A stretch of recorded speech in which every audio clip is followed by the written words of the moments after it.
Durante a vida pública de Jesus, além do episódio das bodas de Canaã, outros fatos nos mostram que Maria não tinha privilégios por ser a mãe de Jesus.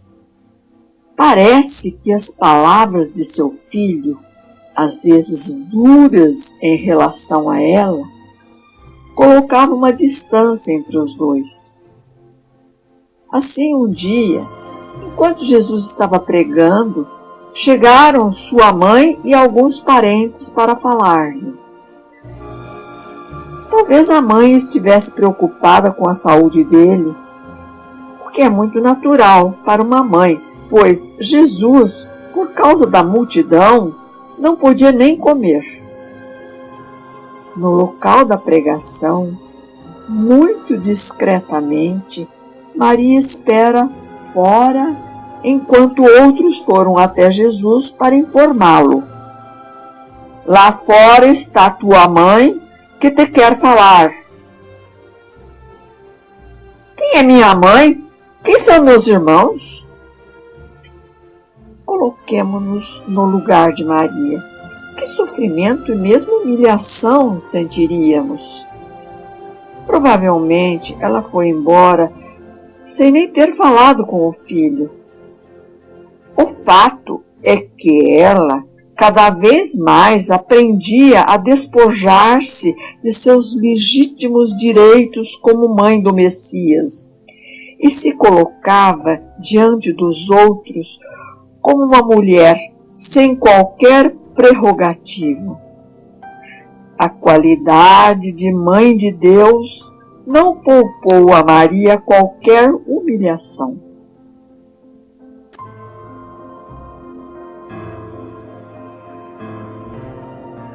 Maria precisou renunciar a tudo que havia de humanamente exaltante na sua vocação. Jesus mesmo colocou-a numa situação tal que ela não podia aproveitar-se de nenhuma vantagem terrena da situação de mãe. Seguia Jesus como se fosse sua mãe. A sua pobreza material, que já era muito grande, Maria precisou também acrescentar a pobreza espiritual, que consistia em deixar-se despojar de todos os privilégios, em não poder apoiar-se em nada. Jesus ensinou Maria a renúncia a si mesma.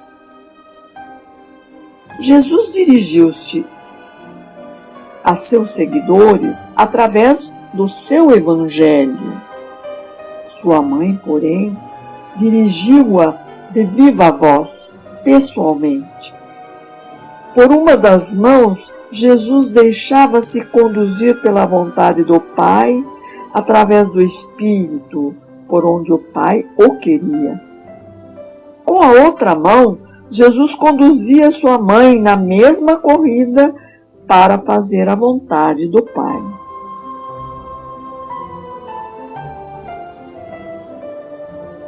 Logo que começou sua missão pública, Jesus não se importava mais com sua família biológica, mas sim com sua nova família, seus seguidores.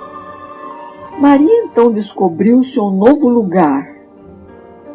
Isso foi fácil porque, pela sua humildade, não tinha feito da maternidade um privilégio, mas um serviço. Como não estava apegada à função materna, assumiu com inteireza a nova missão de fazer parte do grupo dos seguidores de Jesus. Seu papel foi se transformando. A partir de Canaã, passou a ser a mulher, figura feminina da comunidade. Seguia Jesus humilde e serenamente. Ouvia com admiração as palavras de seu filho. Mas, como mãe, sentiu calafrios quando ele tristemente comentou sobre a traição de Judas e da negação de Pedro, Angustiou-se mais ainda quando viu Jesus sair do cenáculo, ir ao relento e orar em voz alta: Pai, é chegada a minha hora.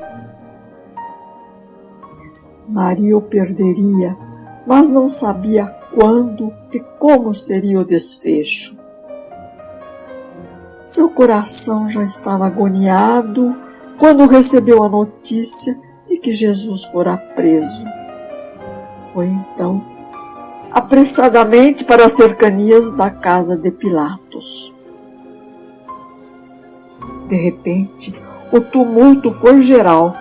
De lá saiu um homem sangrando, cortado por açoites, com o rosto inchado, ferido e com edema ao redor dos olhos. Estava quase irreconhecível. Maria caiu em prantos e disse murmurando: meu filho, o que fizeram com você? Ninguém a ouvia, a não ser um grupo de mulheres que a acompanhava. Também ninguém sabia qual foi o mal e o crime daquele homem. Naturalmente, seu gesto honesto de denunciar mexeu com a posição de alguns privilegiados. Os discípulos fugiram amedrontados. Maria e as mulheres, apesar da angústia asfixiante, moviam-se para o desfecho final em direção ao Calvário, uma área fora de Jerusalém. Somente o mais jovem discípulo as acompanhava.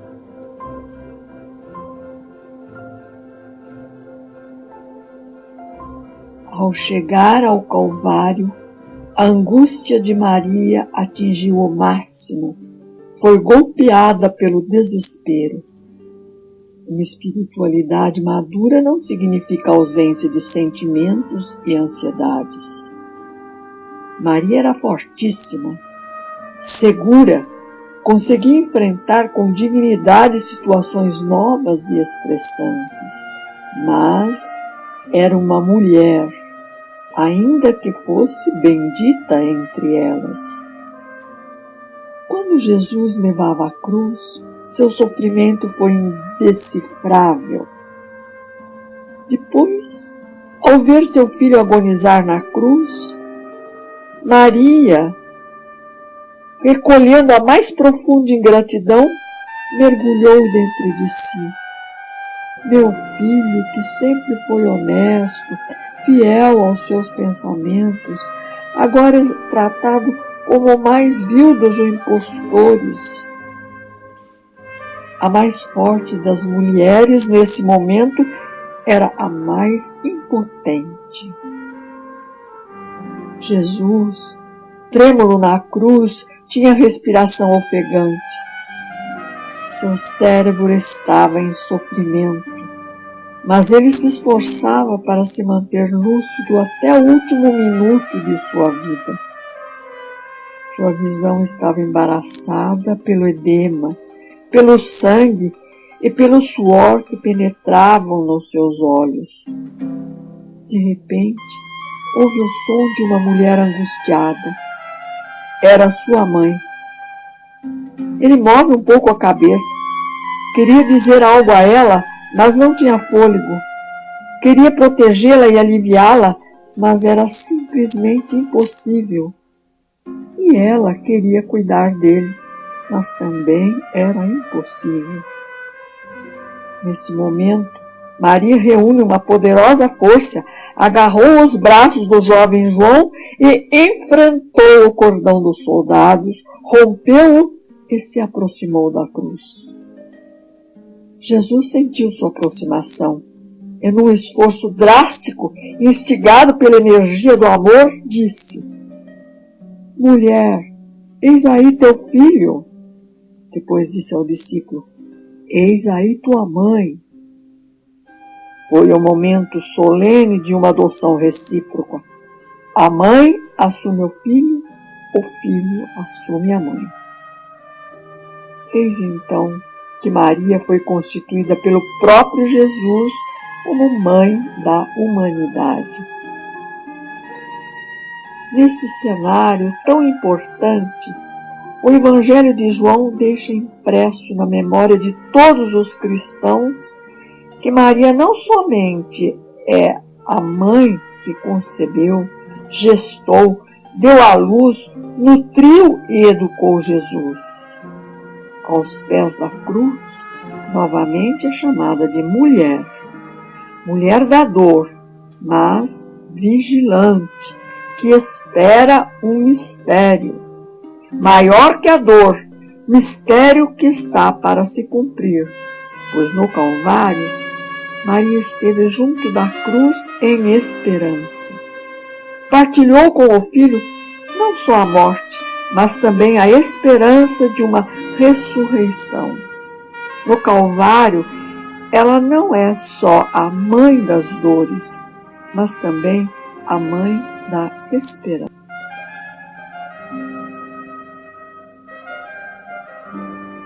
Na Sexta-feira Santa, Maria assiste à agonia de seu filho. Sofrimento indescritível.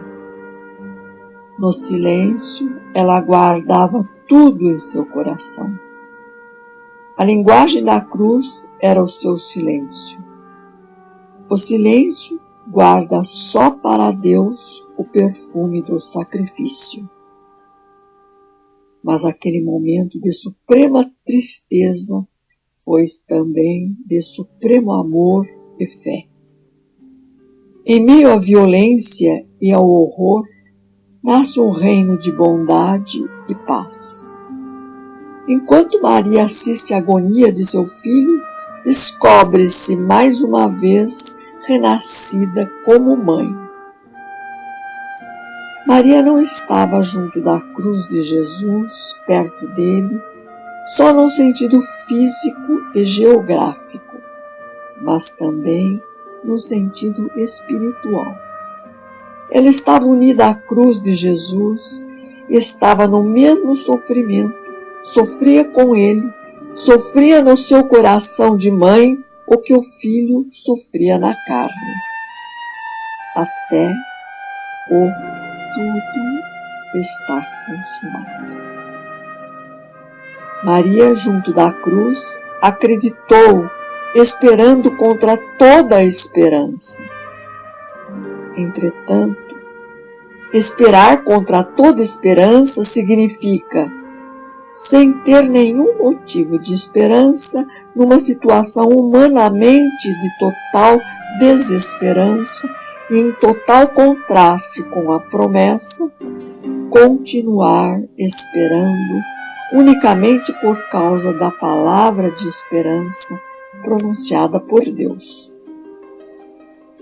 Assim, junto da cruz, de modo inteiramente singular pela obediência, fé, esperança e ardente caridade, ela cooperou na obra do Salvador.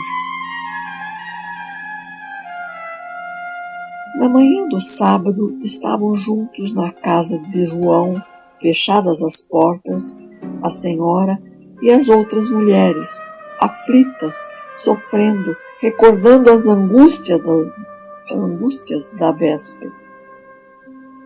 Guardavam repouso de acordo com o preceito. Do coração ferido de Maria, brotava um silêncio sofrido, mas tranquilo, porque ela tinha esperança certíssima da ressurreição de seu filho. Bem-aventurada porque acreditou, de sua fé viu brotar um futuro novo e aguardou com esperança o amanhã de Deus. Na vida de Maria, houve muitos nascimentos e mortes, um constante morrer de si mesma, a fim de renascer renovada, como jovem mãe em Belém, como discípula em Canaã e agora como mãe de toda a humanidade no Calvário. Da mesma forma que ela uma vez entregou o Filho de Deus ao mundo, ela agora se entrega à Igreja, a nós. No momento da morte de Jesus, o reino maternal nasce. A Mãe de Deus se torna nossa mãe, mãe dos pobres, mãe da desolada humanidade que está ali representada ao pé da cruz por um grupo de mulheres e o discípulo amado.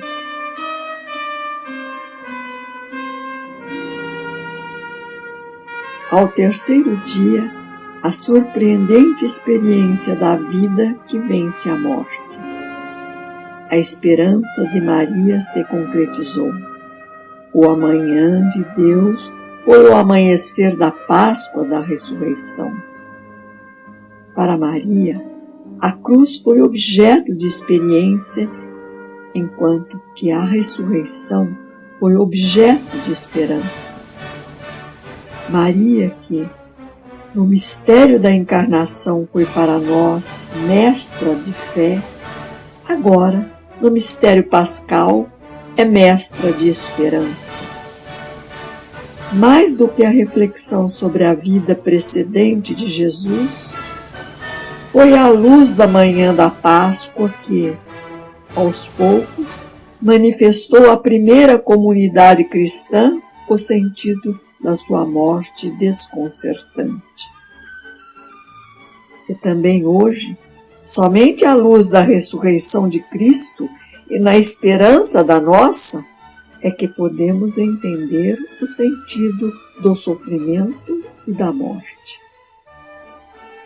A cruz é mais bem conhecida olhando para seus efeitos do que olhando para suas causas, que frequentemente continuam para nós misteriosas.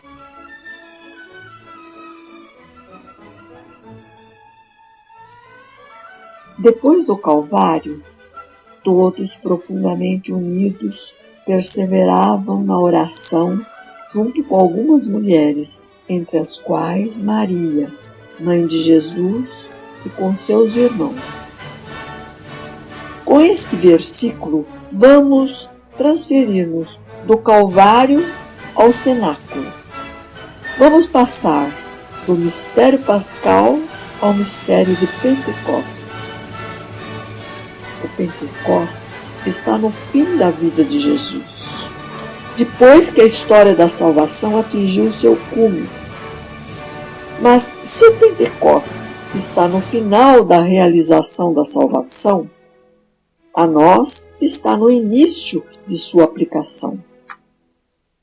Nós não terminamos com o Espírito Santo, mas começamos com ele. Na vida de cada um de nós, o Espírito Santo não chega no fim como coroamento de tudo ou como prêmio por aquilo que fizemos ou sofremos. É o contrário que acontece. Não poderíamos fazer nada se não tivéssemos o Espírito Santo. A nossa vida espiritual começa com o batismo, que é exatamente o nosso Pentecostes. Na vida de Maria, esse momento não é apenas um acréscimo às grandes coisas que contemplamos na encarnação e no mistério pascal, mas algo necessário para que essas grandes realidades se tornem atuantes em nossas vidas, pois, graças ao Espírito Santo, que podemos imitar Maria no mistério pascal, estando com ela com fé e esperança debaixo da cruz, imitando sua oração perseverante ao Espírito Santo. No Pentecostes, o Paráclito desce sobre ela e os apóstolos. Então, todos aqueles aos quais Maria é enviada, depois dessa descida do Espírito Santo, são também tocados ou movidos pelo mesmo Espírito. É certamente a presença de Jesus que irradia o Espírito, mas Jesus está em Maria e age através dela. Ela apresenta-se como o templo do Espírito Santo, Espírito de vida, por cuja obra o Verbo se encarnou em seu seio, Espírito que veio de Deus e a santificou. Vinde, Espírito do amor e da paz. Ó Maria, templo do Espírito Santo, ensinai-nos a sermos fiéis àquele que habita em nosso coração, seu divino Filho.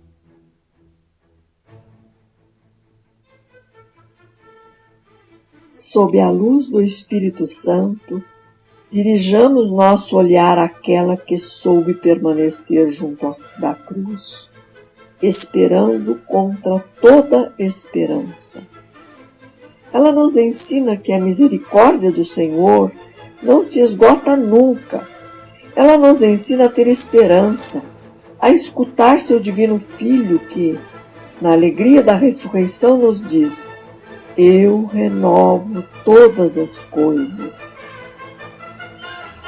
Mesmo que não haja nada mais que possamos fazer para mudar uma situação difícil, resta sempre uma grande tarefa a cumprir, que nos mantém bastante empenhados e livres do desespero. A tarefa de tudo suportar com paciência até o fim. Esta foi a grande tarefa que Maria levou a termo, esperando junto da cruz. E nisso, ela agora está pronta para ajudar também.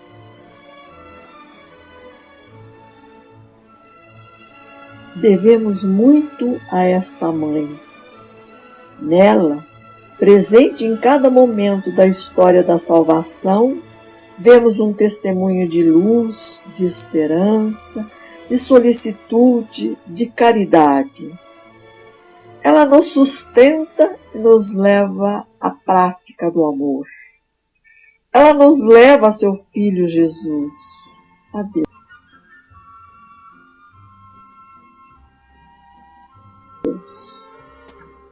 Pela nossa grande devoção a Nossa Senhora, estamos procurando sempre interpretar textos bíblicos acerca de Maria.